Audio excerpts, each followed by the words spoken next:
अब हम पटना या बिहार किसी से आगे पीछे नहीं रहेंगे हम लोग। किन किन चीजों का ख्याल रखते हैं? देखिए, पहले जो था 1 एकड़, 1.25 एकड़, 10 कट्ठा, 20 कट्ठा इस पे बिल्डिंग बन रही थी। अब लोगों का भी डिमांड है कि हम एक सोसाइटी में रहें, बड़े सोसाइटी में, वहाँ मतलब बच्चों की खेलने की व्यवस्था हो, हेल्थ के लिए वहाँ कोई हॉस्पिटल हो, एजुकेशन के दृष्टिकोण से छोटा मोटा एजुकेशन का स्कूल हो। जिस सोसाइटी में आपको फ्लैट चाहिए वो फ्लैट आपके लिए फ्लैट अवेलेबल है।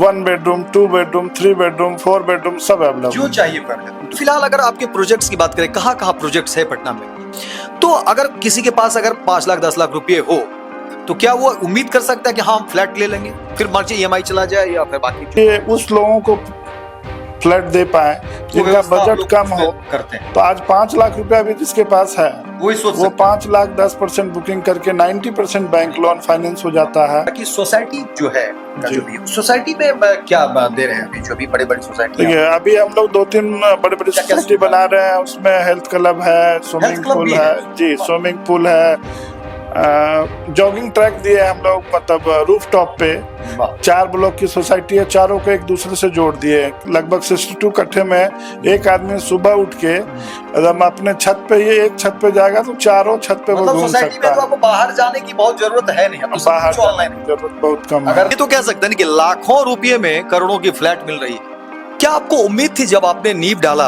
आस्तिक ग्रुप का, या आपने जब शुरुआत किया, ये उम्मीद थी कि ये मुकाम हासिल कर पाएंगे? आस्तिक के ही नाम से 5 कंपनियां इस जगह चलती काम करते चले, कारवा बनता चला गया। कहाँ कारवा बनता चला गया। बिहार को अगर हम देखते हैं, पटना को देखते हैं, कितना बदला है इन दिनों में? देखिए, बदलाव तो बहुत जबरदस्त है। आज पटना अगर कोई बाहर से 1 दशक के बाद कोई आदमी आए तो पटना को पहचान नहीं पाएगा।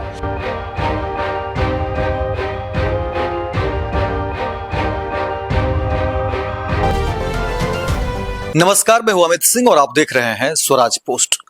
देखिए, स्वराज पोस्ट इन दिनों एक मुहिम पर है। रियल एस्टेट को लेकर के हम जानना चाहते हैं, समझना चाहते हैं, क्योंकि कोई भी परिवार हो, कोई भी व्यक्ति हो, सभी का सपना होता है कि अपना घर हो, और उसके लिए जो मध्यम क्लास का जो वर्ग है, ये जो वर्ग है, उसकी पूरी जिंदगी की कमाई उसमें लगती है। तो काफी मशक्कत लोग करते हैं, महिलाएं जो है सो ढूंढती है, और सबों की कोशिश होती है कि एक अच्छा सोसाइटी में जो है अच्छा घर मिले।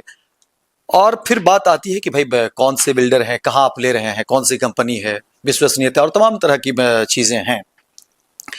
और इसी कड़ी में देखिए हम पहुंच चुके हैं। कौसर खान साहब हमारे साथ हैं, आस्तिक ग्रुप के डायरेक्टर हैं।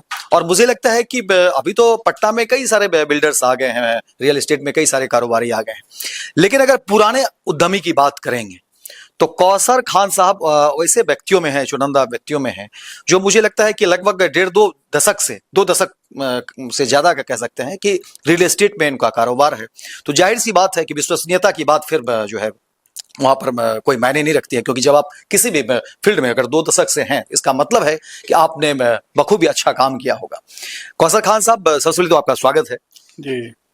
लोगों से सुनते हैं आस्तिक ग्रुप, और अब आपसे जो बातचीत हुई तो आपने कहा कि आस्तिक ग्रुप तो है ही, लेकिन इसके अलावा भी कई सारे वेंचर हैं। क्या आपको उम्मीद थी जब आपने नींव डाला आस्तिक ग्रुप का, या आपने जब शुरुआत किया, ये उम्मीद थी कि ये मुकाम हासिल कर पाएंगे? देखिए, उम्मीद तो हम लोग काफी करके चले थे, लेकिन इतना बड़ा इसका खेमा होगा, इतनी ब्रांचेज होगी, इसकी उम्मीद नहीं थी। आज के डेट में एक आस्तिक बिल्डकॉन प्राइवेट लिमिटेड हम लोग 2012 में बनाए थे, और आज आस्तिक बिल्डकॉन है, आस्तिक होम्स है, आस्तिक ड्रीम वैली है, आस्तिक क्रिएटर्स है, आस्तिक क्रिएटर्स है, और आस्तिक स्मार्ट सिटी है। तो आस्तिक के ही नाम से 5 कंपनियां इस जगह चलती काम करते चले, कारवा बनता चला गया। कहाँ कारवा बनता चला गया।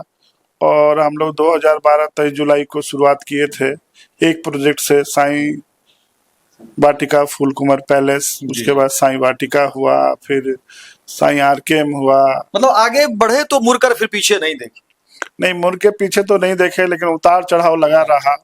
काफी रियल एस्टेट का खराब दौर भी गुजरा, 4 साल नक्शा बंद रही, फिर जो GST का मार झेलना पड़ा, उसके बाद बालू बंद, कभी गिट्टी बंद, मतलब रियल एस्टेट पर काफी मतलब उतार चढ़ाव का दौर। कितना बिहार को अगर हम देखते हैं, पटना को देखते हैं, कितना बदला है इन दिनों में? देखिए बदलाव तो बहुत जबरदस्त है। आज पटना अगर कोई बाहर से एक दशक के बाद कोई आदमी आए तो पटना को पहचान नहीं पाएगा। तो विकास के काम में कोई कमी नहीं आई है। लेकिन रियल एस्टेट के दौर में जो हम लोग बात करते हैं कि हम लोगों को इंफ्रास्ट्रक्चर के नाम पे अभी जो है कोई सुविधा नहीं प्रदान किया गया। अभी हम लोग अगर पूरा कंक्रीट का जाल बिछा रहे हैं तो वो नहर, आहार, पैन, डगर इसी पर बना रहे हैं।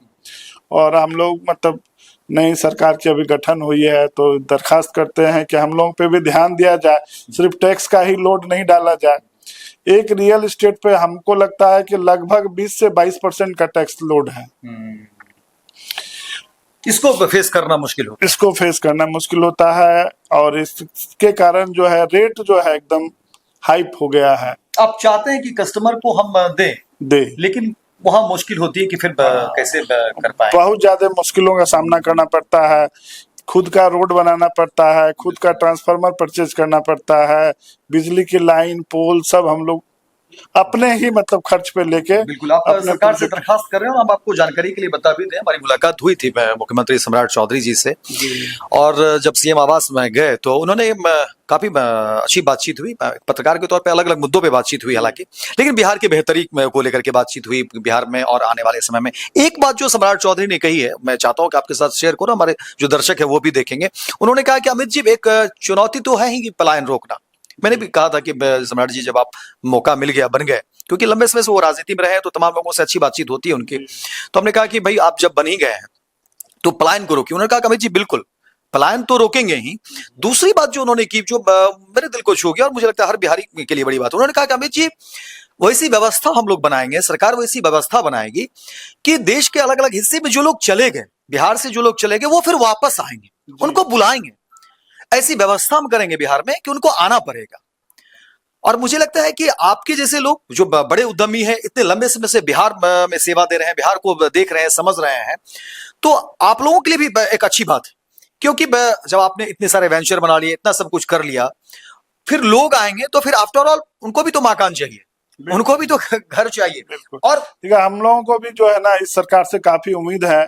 और सरकार आते ही बहुत सारे मतलब हमारे सेक्टर में, रियल एस्टेट सेक्टर में सैटेलाइट सिटी, काफी लैंड एक्वायर का काम कर रही है। और हम लोग को काफी उम्मीद है इस सरकार से कि मतलब हम लोगों को भी मौका मिलेगा वो सैटेलाइट सिटी में मतलब बनाने का। गुजरात के तर्ज पे हम लोगों को भी वहाँ मौका दिया जाए काम करने के लिए। अगर हम लोग जेबी और ज्वाइंट वेंचर पे काम करते हैं तो गवर्नमेंट के भी तरक्की में हम लोग अपना सहयोग। अभी फिलहाल किन किन चीजों को लेकर के देख रहे हैं? क्योंकि देखिए, एक पत्रकार के तौर पे लोगों से बातचीत होती है, लोगों का कहना है देखिए अमित जी, मेट्रोपॉलिटन सिटी में जब देखते हैं वहां पे ये सुविधाएं हैं, वहां पे क्या बिहार में, पटना में आप लोग तो पुराने रियल एस्टेट के धुरंधर कह सकते हैं, महारथी कह सकते हैं, आप लोगों ने अब क्या प्लान रखा है जब सोसाइटी बनाते हैं? किन किन चीजों का ख्याल रखते हैं कि भाई अब हम पटना या बिहार किसी से आगे पीछे नहीं रहेंगे? हम लोग किन किन चीजों का ख्याल रखते हैं? देखिए पहले जो था 1 एकड़, 1.25 एकड़, 10 कट्ठा, 20 कट्ठा इस पे बिल्डिंग बन रही थी। अब लोगों का भी डिमांड है कि हम एक सोसाइटी में रहें, बड़े सोसाइटी में, वहाँ मतलब बच्चों की खेलने की व्यवस्था हो, हेल्थ के लिए वहाँ कोई हॉस्पिटल हो, एजुकेशन के दृष्टिकोण से छोटा मोटा एजुकेशन का स्कूल हो, तो उसको बड़ा टाउनशिप का निर्माण किया जाए। और उस बड़ा टाउनशिप के निर्माण में सरकार का सहयोग जो अभी देखें कि बहुत इंटरेस्ट है, काफी जमीन वो एक्वायर कर रहे हैं। तो एक्वायर करेंगे तो विधिवत तरीके से कि ड्रेनेज, नाला, सीवरेज प्लान वे में बनेगा। अभी तक हमारे हिसाब से प्लान वे में पटना नहीं बसा है, तो अब वो आशा है कि वो प्लान वे में हो। जैसे अभी हम लोग इधर जो है बीटा तक बढ़ने की संभावना है, इस तरफ में बख्तियारपुर तक जा सकते हैं। अभी फिलहाल अगर आपके प्रोजेक्ट्स की बात करें, कहाँ कहाँ प्रोजेक्ट्स है पटना में? अभी हमारा गोला रोड में, आरपीएस में, खगोल रोड में, और विजय सिंह यादव पथ, आरके पुरम, मतलब सराउंडिंग सगुना मोड़ के 2 किलोमीटर के रेंज में हमारा कम से कम 20 से 22 प्रोजेक्ट होगा। 20 से 22 प्रोजेक्ट? जी, जिसमें हम लोग करीब करीब लगभग 16-17 प्रोजेक्ट हैंड ओवर कर चुके हैं। बाकी अभी काम चल रहा है। 2-3 प्रोजेक्ट अभी हम लाने वाले हैं। गोला रोड में भी हमारा एक प्रोजेक्ट लगभग 50 कट्ठे का लॉन्च करेंगे। एक प्रोजेक्ट हमारा विजय सिंह यादव पथ में है, उसे भी लॉन्च करना है। तो लगभग 2-3 प्रोजेक्ट हमारा पाइपलाइन में है। एक छोटा सा टाउनशिप भी हम एक्वायर कर रहे हैं। लगभग 16 एकड़ जमीन हम एक्वायर कर चुके हैं। तो फ्यूचर में तो बहुत अच्छा है। रेट को लेकर के बताइए, कई लोगों का होता है कि एक तो है कि मानक पर है या नहीं है, जो गुणवत्ता की बात होती है उसको लेकर के बात करेंगे, और दूसरी बात प्राइस को लेकर के बात आती है, और आप लोगों के पास होता ही होगा, जो कस्टमर्स आते होंगे, कितने पैसे मिनिमम चाहिए? मैक्सिमम की तो कोई बात ही नहीं है, मिनिमम कितने पैसे चाहिए? क्योंकि बिहार में औसत अगर देखा जाए, जो मीडियम क्लास हैं, तो उनकी आमदनी, उनका जो है आर्थिक स्थिति, लेकिन घर तो सभी को चाहिए। सभी को घर चाहिए। अलग अलग सोसाइटी होंगे, सब में अलग अलग स्लैब आप लोगों ने बनाया होगा, बड़ा सोसाइटी भी होगा, छोटा भी होगा, सबके स्लैब है। मिनिमम अगर बात किया जाए तो क्या है कि महिलाएं भी घर में पैसे बचाती है, ज्वेलरी खरीदी जाती है, और मैं इन्वेस्ट जो है सो अब रियल एस्टेट में, और मुझे तो लगता है कि रियल एस्टेट में निवेश करना ज्यादा मुफीद है, क्योंकि ज्वेलरी है कि भाई किसी चोर ने चुरा लिया है ना, या और भी सारे, या आप बैंक में रखते हैं तो वहां भी आपको एक रकम देनी होती है।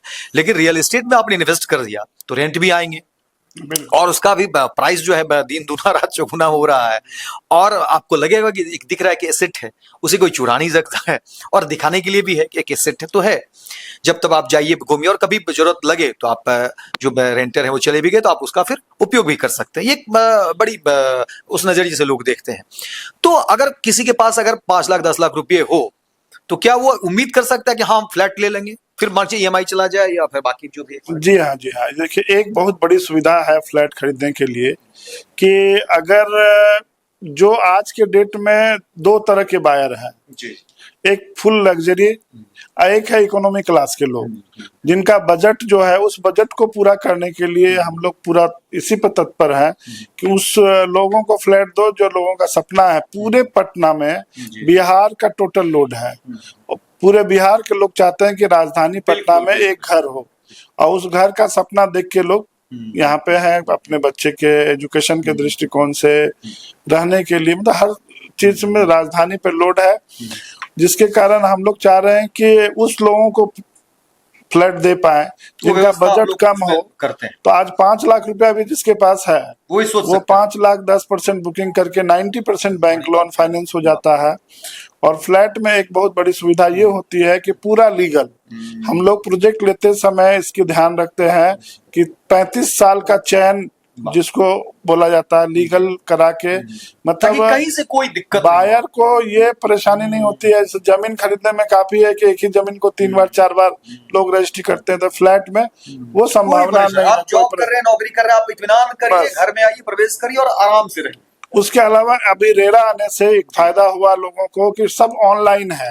एक रेरा नंबर आप डालिए, हमारे प्रोजेक्ट का total details, development agreement, land का पेपर, उसके अलावा हम कितने दिन में बनाए हैं, क्या परमिशन लिए हैं, क्या बनेगा, क्या हमारी कुंडली आपके ऑनलाइन है, एकदम ऑनलाइन है। आप जब भी एक बटन पुश कीजिए और देख लीजिए। ये अच्छी व्यवस्था, तो ये विश्वास बढ़ा, रेरा के आने के बाद बहुत सारा विश्वास बढ़ा। दूसरी बात मैं ये जानना चाह रहा था कि सोसाइटी जो है का जो भी, सोसाइटी में क्या दे रहे हैं अभी, जो भी बड़े बड़ी सोसाइटी है? अभी हम लोग 2-3 बड़े बड़े सोसाइटी बना रहे हैं। उसमें हेल्थ क्लब है, स्विमिंग पूल है जी, स्विमिंग पूल है, जॉगिंग ट्रैक दिए हम लोग, मतलब रूफ टॉप पे 4 ब्लॉक की सोसाइटी है, चारों को एक दूसरे से जोड़ दिए। लगभग 62 कट्ठे में एक आदमी सुबह उठ के अपने छत पे, ये एक छत पे जाएगा तो चारों छत पे वो घूम सकता है। तो आपको बाहर जाने की बहुत जरूरत है नहीं, तो बाहर जाने की जरूरत बहुत कम है। अगर वैसा नहीं हो कुछ तो आपकी सारी सुख सुविधा का ख्याल जो है उसमें है, आपको बाहर निकलने की जरूरत नहीं। यानी ये तो कह सकते हैं कि लाखों रुपए में करोड़ों की फ्लैट मिल रही है, क्योंकि सोसाइटी में जो चीज आप दे रहे हैं, आपको स्विमिंग पूल तो खुद बना नहीं पाएगा, लेकिन आप सोसाइटी में दे रहे हो तो बड़ी बात है। या तमाम जो हेल्थ क्लब की बात कर रहे हैं जी, तो ये तो कह ही सकते हैं कि भाई लाखों रुपए में करोड़ों की फ्लैट। ये है, आगे भी हम लोग ध्यान रखेंगे कि हेल्थ क्लब भी हो, स्विमिंग पूल भी हो, जॉगिंग ट्रैक भी हो, पार्क भी हो, बच्चे का बैडमिंटन कोर्ट भी हो, टेनिस कोर्ट भी हो। इस सब का ख्याल रखते हुए एक प्रोजेक्ट हम लाना चाह रहे हैं पटना के अंदर ही। बिल्कुल, क्योंकि देखिए जो बाहर के लोग आएंगे तो वो तो कंपेरिजन करेंगे और उनको लगेगा कि चलो मेट्रोपॉलिटन सिटी में अगर ये चीजें मिल रही हैं, क्या पटना में वो अवेलेबल है या नहीं है, तो उन लोगों का डिमांड तो होगा ही होगा। देखिए पहले ये जो रियल एस्टेट का अपार्टमेंट कल्चर चालू हुआ तो एकदम सिंपल एक स्ट्रक्चर खड़ा करके एक बिल्डिंग खड़ा करके हम लोग दिया करते थे, लेकिन आप लोग डिमांड करते लेकिन आप लोग डिमांड है कि सोसाइटी में रहे, हमारे बच्चों की खेलने की सुविधा हो। मेंटेनेंस सबसे बड़ा मुद्दा है कि अभी हम लोग दो तरह से लाने वाले हैं कि वन टाइम मेंटेनेंस, एक बार आप पैसा दे दिए ये चिक चिक खत्म, वो चिक चिक खत्म। जो मेंटेनेंस वाला मुद्दा है, चूंकि यहाँ पे मैक्सिमम प्रोजेक्ट जेवी और ज्वाइंट वेंचर पर है जिसको कन्वर्सन एग्रीमेंट कहते हैं, तो आधा लैंड ओनर के पार्ट में चला जाता है, तो मेंटेनेंस का चक्कर हर जगह बहुत दिक्कत है कि डोर इसको आगे से आप जो है हाँ वो ध्यान में रख के करेंगे कि फिर आपको मेंटेनेंस देना ही नहीं होगा। बिल्कुल। चलिए, तो देखिए ये कौसर खान साहब थे, लगातार मुझे लगता है कि 2 दशक से ज्यादा के वक्त से पटना में काम कर रहे हैं और रियल एस्टेट के बड़े कारोबारी हैं और विश्वास और अब इन सब चीजों की बात ही क्या कहें, क्योंकि मुझे लगता है कि अब तो कई सारे वेंचर इन्होंने खोल दिए हैं और अब मेट्रोपॉलिटन सिटी की तर्ज पर जो है नए नए प्रोजेक्ट बना रहे हैं। आप सब इस पूरी बातचीत को किस नजरिए से देखते हैं, आप सब अपनी राय और अपनी टिप्पणी करिए। और एक और कौसर खान साहब, आपसे अगर कोई संपर्क करना चाहे, अगर आपके प्रोजेक्ट से जुड़ना चाहे तो कुछ बता दीजिए, उसके लिए क्या प्रोसेस है। देखिए हमारा अभी के डेट में 4-5 फॉर्म चल रहा है। पहला आस्तिक ग्रुप, मैत्री ग्रुप, अद्विक ग्रुप, साई संपन्न, अस्थानु ग्रुप। तो हम लोग अभी बेली रोड में हमारा एक ऑफिस है, एक ऑफिस राजा बाजार में है, एक सगुना मोड़ पे है, एक थोड़ा और आगे बढ़िएगा वहाँ है। तो आप कहीं भी कांटेक्ट कर सकते हैं कि ऑफिस प्रॉपर सब रोड पे ही है। उसके अलावा मतलब आस्तिक ग्रुप टाइप कीजिएगा तो आपको सारा नाम नंबर डिटेल सब दिख जाएगा। मिलिए और बात करिए, बिल्कुल। जहाँ जिस सोसाइटी में आपको फ्लैट चाहिए वो फ्लैट आपके लिए फ्लैट अवेलेबल है। 1 बेडरूम, 2 बेडरूम, 3 बेडरूम, 4 बेडरूम सब अवेलेबल, जो चाहिए वो अवेलेबल, जो चाहिए अवेलेबल। बहुत बहुत धन्यवाद कौसर साहब हमसे बातचीत करने के लिए। और आप सब भी अपनी राय और अपनी टिप्पणी जरूर करिए। किसी को घर लेना हो तो वो भी आप यहाँ भी कमेंट कर सकते हैं और कौसर खान साहब से हम आपकी बातचीत भी करा देंगे अगर वहां भी कोई कुछ लगे तो। और आप ज्यादा से ज्यादा शेयर करिए ताकि जिन्हें भी जरूरत हो घर लेने की, जिनकी चाहत हो तो उनकी चाहत भी पूरी होगी। और आप सब अपनी राय जरूर रखिए कि आखिर रियल एस्टेट को लेकर के क्या कुछ सोचते हैं और घर लेने वाले हैं तो आप जो भी है आप अपनी राय और अपनी टिप्पणी जरूर करिए।